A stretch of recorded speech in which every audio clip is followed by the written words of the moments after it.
Good morning, beautiful people. You're tuning into your favorite morning commute show with Miles and Leo. Grab your coffee and wake up, because today we are talking about a massive, magnitude 9.0 earthquake currently hitting Hollywood. Bro, wait, hold up. An earthquake? In Hollywood? Did the Hollywood sign fall down? Is The Rock okay? Bro, we gotta send help. Why are we just sitting in this studio? No, Leo, sit back down. Not a literal earthquake. I'm talking about a tech earthquake. We're diving into the absolute explosion of AI-generated video. It's completely shaking up the entertainment industry, the streaming giants, and Wall Street all at once. Oh man, you scared me. My heart is beating out of my chest. But wait. AI video? Like robots making movies? Are you telling me a literal toaster wearing a beret and holding a little megaphone is out there yelling action on a film set? Because if a microwave wins the Palme d'Or it can before I even figure out what a directing major actually does, I'm gonna lose my mind. No cap, the machines are taking our Oscars, Miles. A toaster with a beret? I love how your brain works, man. I'd pay to see that movie. But no, there are no shiny metal robots sitting in the director's chair. We're talking about software. Imagine if someone was pulling their hair out over a grueling college graduation film project, and instead of spending months shooting and editing, they just type a sentence into their laptop. And boom, the AI generates a cinematic, hyper-realistic video clip out of thin air. Wait! Shut up! Seriously? I can just type dinosaurs eating tacos in Times Square and the computer just makes it? Bro, I could be the next Spielberg from my couch. Why am I even doing a radio show right now? I need to go make my masterpiece. I'm gonna be rich. Exactly. It's wild, right? The barriers to entry are disappearing overnight. Tools like Higfield and other creative AI studios are doing things we thought were still decades away. But while you're busy planning your couch potato blockbuster, Wall Street and big streaming platforms are having a full-blown panic attack and a gold rush at the exact same time. So today, we're unpacking what this AI video revolution actually means for your favorite shows, who's going to win, and more importantly, where the smart money is moving. Let's get right into it. Alright, let's get into the meat of this. To understand why Hollywood is having a collective meltdown, we have to look at the facts. According to recent reports from tech journals like Wired and financial networks like Bloomberg, the rapid advancement of text-to-video AI models, like OpenAI's Sora and Runway Gen 2, is officially moving from Q-Tech demo to industry disruptor. We aren't guessing here. Major studios are actively restructuring their budgets as we speak. Bro, wait. You're telling me these big Hollywood executives in their fancy suits and sunglasses indoors are actually shaking in their custom Italian loafers? Because my washing machine can't even learn to not shrink my vintage hoodies, and you're telling me these machines are out here shooting 4K cinematic masterpieces? That's cap! It sounds crazy, but I promise you, it's very real. Let me put you in a specific scenario so you can feel the gravity of this. Imagine you're a 30-year-old creative living in Brooklyn. You have a brilliant idea for a sci-fi short film, but you work a 9-to-5 desk job. A few years ago, to get that movie made, you need to secure thousands of dollars for camera rentals, pay a lighting crew, get permits to shut down a street, and hire VFX artists just to make a fake spaceship look decent. Man, my bank account is crying just listening to that. I'd be eating instant ramen for a decade just to pay for the spaceship. Exactly. But today, in this scenario, you come home, open your laptop, and type. A neon-lit cyberpunk street in Brooklyn at midnight, hyper-realistic, cinematic lighting, anamorphic lens. And in 60 seconds, the AI spits out a gorgeous, production-quality shot. It's like having $1 million studio budget tucked inside your MacBook. Hold up, my mind is literally blown right now. So you're saying I don't need a lighting guy named Gary? I just need Wi-Fi. The barrier to entry isn't just lowered, bro, it's completely vaporized. But wait, what happens to Gary? Are all the Garys in Hollywood just out of a job now? That is the exact question causing the panic. But let's take a step back and look at history, because we've actually seen this movie before. Think back to the early 90s. When Jurassic Park debuted its incredible CGI dinosaurs, or when Toy Story became the first fully computer-animated feature film, traditional stop-motion animators and practical effects artists were terrified. They thought it was the end of the world for their careers. Low-key, I still miss those guys in the giant rubber monster suits. That was pure art, Miles. Pure art. Did they all just have to go work at fast food joints? No, they didn't. That's the beauty of it. The industry adapted. The total number of jobs in visual effects actually exploded over the next 2 decades. People just transitioned from working with clay and rubber to working with pixels and code. Now, looking at our current situation with AI, we have a clear counterargument to the doom and gloom. Some extremely vocal critics and internet doom-scrollers argue. AI generates the entire image from scratch, so we won't need actors, set designers, or lighting crews at all. Hollywood is dead. Yeah! That's what I'm saying! If the computer makes the whole taco, you don't need a chef. But if we look at the actual data and current capabilities, that extreme panic is unfounded.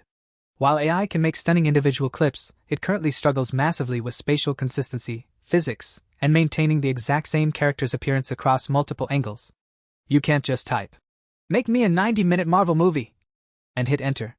It takes human curation, heavy editing, and creative vision to piece it together. Oh, okay.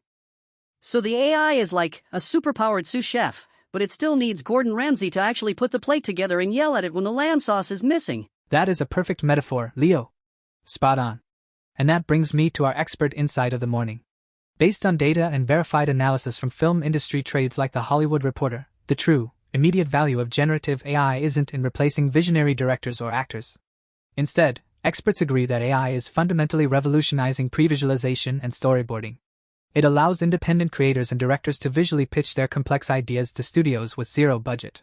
It democratizes the greenlight process, meaning we are going to see a massive wave of fresh, diverse stories getting funded because the creators could finally show the executives their vision instead of just telling them about it. Yo, that is actually beautiful. It's like a visual rough draft that gives the underdogs a fighting chance. I'm officially Team AI sous chef. So, if the underdogs are winning, how are the giant streaming companies like Netflix and Disney reacting? Are they sweating or are they celebrating? That is the multi-billion-dollar question, Leo. And to answer it, we have to look at the exact chess moves these streaming giants are making. According to market data published by the Wall Street Journal and Variety, the big players like Netflix and Disney aren't just sitting back sweating. They are completely changing their playbooks to stay on top. Bro, if I'm Netflix, I'm locking the doors. Because if anyone can make a movie from their couch, why am I paying $15 a month to watch professional stuff? I'd just watch my cousin Vinny's AI-generated movie about space hamsters. Exactly, that's what a lot of people think. But let's run a specific scenario here to show you why Netflix isn't out of business yet. Imagine you're a 25-year-old college student in Chicago, right? It's Friday night, you're hanging out with your friends, and you want to watch something. You could scroll through thousands of random, indie AI movies made by random people on the internet. But what do you actually do?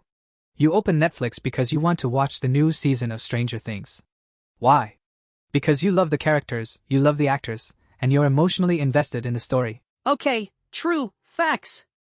I'm not trading Millie Bobby Brown for an AI space hamster. I need to know what happens in the Upside Down, Miles. I need the drama. Precisely. And that's the big counterargument to the idea that AI will destroy big streaming. Some internet tech brothers are out there arguing. Since AI makes video production free, streaming platforms will lose all their value because content will be everywhere. But the actual data tells a completely different story. Netflix's biggest asset isn't just their ability to render video, it's their intellectual property, their massive user data, and their global brand trust. Oh, so it's like hot sauce. Anyone can mix peppers and vinegar in their kitchen, but people still line up to buy sriracha or Tabasco because they know exactly how good it tastes every single time. Man, your food metaphors are undefeated. Yes. It is exactly like the hot sauce industry. Anyone can make the baseline product now, which means the value of the brand and the secret recipe becomes even higher. In fact, if we look back at the late 2000s when YouTube exploded, traditional TV networks were terrified. They said, "User-generated content is going to ruin television. Nobody will watch network TV if anyone can upload a video for free." Yo, I remember that. Everyone was making those random viral videos in their backyards. Did TV networks actually go bankrupt? Nope. What actually happened? The premium content industry entered a golden age. High-budget prestige TV like Game of Thrones and Breaking Bad became bigger than ever because people still craved elite storytelling. Man, history really does repeat itself, doesn't it? So what's the actual game plan for the big guys then? Here is the expert insight on this, verified by entertainment tech analysts at Forrester Research. The real winners in the streaming wars won't be the ones trying to ban AI. It will be the companies that use AI to aggressively slash their own production costs. Think about it. If Disney can use AI to cut the visual effects budget of the next Star Wars movie by 40%, they can invest that saved money into hiring better writers, acquiring better scripts, and keeping your subscription price from skyrocketing. AI isn't going to kill the giants, it's going to make them leaner, faster, and way more profitable. Oh wow! So the big corporations are basically putting a jetpack on their existing business model. But wait, Miles, if these big companies are about to make way more money by saving on production costs, what does that mean for Wall Street? Are the tech stocks about to go absolutely crazy? Now, Leo, let's talk about the absolute gold rush happening over on Wall Street because of this. According to the latest financial data from Bloomberg and analysis from Goldman Sachs, tech companies investing heavily in AI infrastructure are seeing their stock charts look like a rocket ship. We're talking massive capital flows here, not just speculation. Bro, say less! Rocket ships? Wall Street? Sign me up! I knew it! I'm gonna take all my savings, sell my vintage sneaker collection, and put it all into, wait! What do I actually buy, Miles? Do I just buy shares in the AI store? Is there a company called Robot Movies Incorporated? Because I am ready to get rich yesterday, no cap. Please do not sell your sneakers yet, Leo, and definitely don't look for Robot Movies Incorporated, because it doesn't exist. Let's look at a specific scenario so you can understand how this market actually works. Imagine you're a 28-year-old software engineer living in Silicon Valley. You aren't making movies, and you aren't an actor. But you work for a company that manufactures the hyper-advanced microchips, the GPUs, that are required to train and run these massive AI video models. Every time someone types a prompt to generate a video, your company's chips are doing the heavy lifting. Oh! So it's like electricity? It doesn't matter what machine I plug into the wall, the electric company still gets paid? Exactly. That is a perfect analogy. In the financial world, we call this the picks and shovels strategy. Now, let's look at history to see why this is the smartest play. Think back to the mid-1800s during the famous California gold rush. Thousands of people packed up their lives and rushed west, desperate to find gold in the rivers. Do you know who actually made the most consistent, guaranteed fortune during that time? The guys who found the biggest gold nuggets? The lucky dudes? Nope. The people who got truly wealthy were the shopkeepers who sold the picks, shovels, and sturdy denim jeans to the miners. The miners were taking a huge gamble, but every single one of them had to buy a shovel just to try.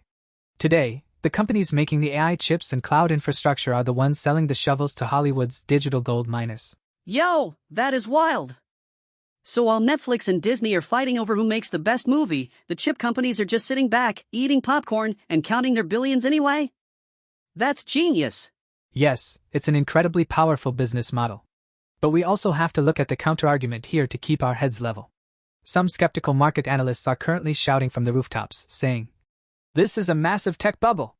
AI stock valuations are completely detached from reality, and it's going to crash just like the dot-com bubble in 2000. Oh man, don't say that. Not a bubble. My rocket ship is losing fuel, Miles. Are we all gonna crash? Take a deep breath, Leo. Let's look at the actual data. During the dot-com bubble, companies with zero revenue and just a .com and their name were being valued at billions of dollars. It was pure hype. But today, the leading AI infrastructure giants are reporting record-breaking, actual, tangible revenues and net profits quarter after quarter. The demand from enterprise clients is real. Okay, so it's not a fake balloon filled with hot air.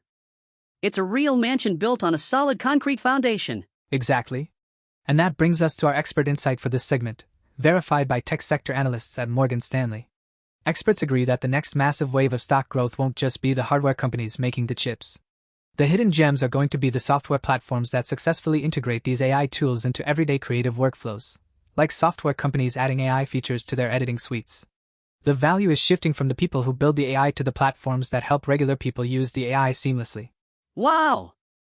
So the real play isn't just buying the shovel, it's investing in the company that teaches everyone how to swing it like a pro.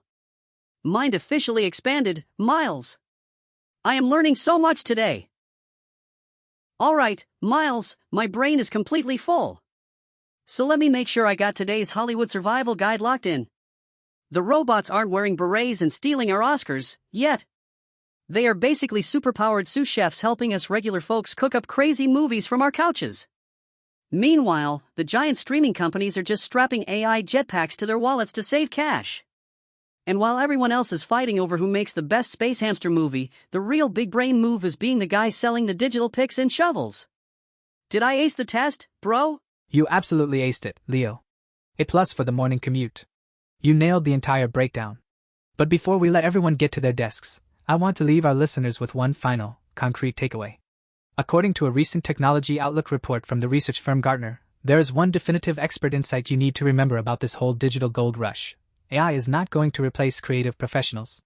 Instead, creative professionals who learn to use AI will replace those who refuse to adapt.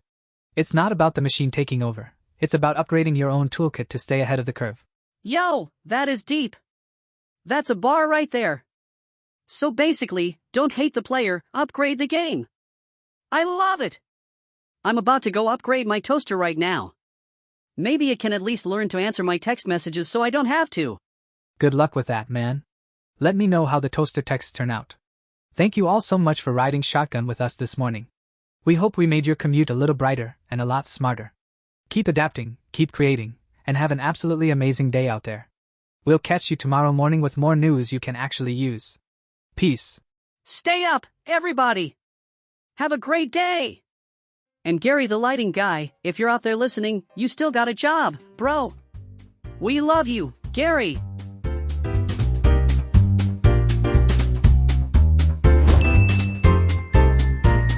You ready for your morning dose of, well, everything? Miles, welcome back to World on a Spoon, everybody. You ready for your morning dose of, well, everything? Portfolio needs a win, buddy. Not quite, Leo. Put the meme coins away for a second. We'll talk about something far important and potentially delicious. Leo delicious in a global food crisis that's brewing right under our noses. It's not just about prices at the grocery store. It's about how much the world's supply chain is starting to look like a house of cards. Miles. Okay, so let's set the table. You know how when you're making a grilled cheese, need the bread, the butter, and the cheese? Right now, it's like we're running out of bread, and the butter costs 10 times what it last year. Leo, 10 times? So you're telling me my avocado toast is under threat? This is a national emergency. Miles. It's not avocado toast, but it's close. Think about wheat, corn, and soy, boys. 3 things that earn everything from your cereal to your burger bun. Leo, so what's breaking? Is it robots going on chain? Is it robots going on strike? Because I always knew they couldn't be trusted. No robots, my friend, back to 1970s. We had a similar situation, but it was mostly weather related. This time, it's a perfect storm of climate change, the lingering effects of the pandemic on shipping and, well, global politics, getting in the way of dinner. Global politics. So, like when my cousin Larry comes over for Thanksgiving and ruins the vibe. Exactly, but Larry is running a whole country. When major grain exporting regions face conflict or extreme weather, it's like one of the cooks in the kitchen just walked out and took the main course with them. Upbeat transition music, Miles. Let's talk about the cost of your morning coffee, Leo. Oh no, don't touch my caffeine. That's where I get my superpower from. Well, the price of coffee beans is hitting record highs. It's not because people are drinking more. It's because the farmers with extreme drought in South America and labor shortages everywhere. So, I appreciate enthusiasm, Leo, but it's a systemic issue. It's like everyone in the stadium wants a hot dog at the same time, but the guy at the stand only coffee savior. I appreciate the enthusiasm, Leo, but it's a systemic issue. It's like everyone in the stadium wants a hot dog at the same time, but the guy at the stand only has 2 buns left. So you're saying we're always bringing hot dogs? Some experts are fingers at big corporations for hoarding supply to keep prices up. It's a classic case aside of potential corporate greed. So they're like my brother who buys all the toilet paper at the start of the pandemic. I see what's happening, Miles, kind of, but others say it's just the natural chaos of a globalized market under stress. The truth is somewhere in the middle. Upbeat transition music, Miles. Alright, Leo, the moment of truth. What did you learn today? Lee, I learned that my avocado toasty are basically at war with the world, and that I should probably start hoarding bread. Miles, don't, Leo. The takeaway here is the panic. It's to think about where your food actually comes from. No, the smart play is to diversify your plate. Try explore different grains you haven't tried before. The less we rely on a single source, the more stable it becomes. It's like investing. You don't put all your money in one stock. So I should buy more meme coins? Miles, Leo, diversify away from meme coins, but you're getting the idea. The world's kitchen is complex. The more we understand the ingredients, the better the meal will world. Leo, that was a feast for the brain. Miles, my mind is officially full. We hope you feel a little smarter and a lot more ready to face the world. Don't forget to like and subscribe if you want to keep your spoon full, and tell Larry to stop the next one, folks. Music fades out.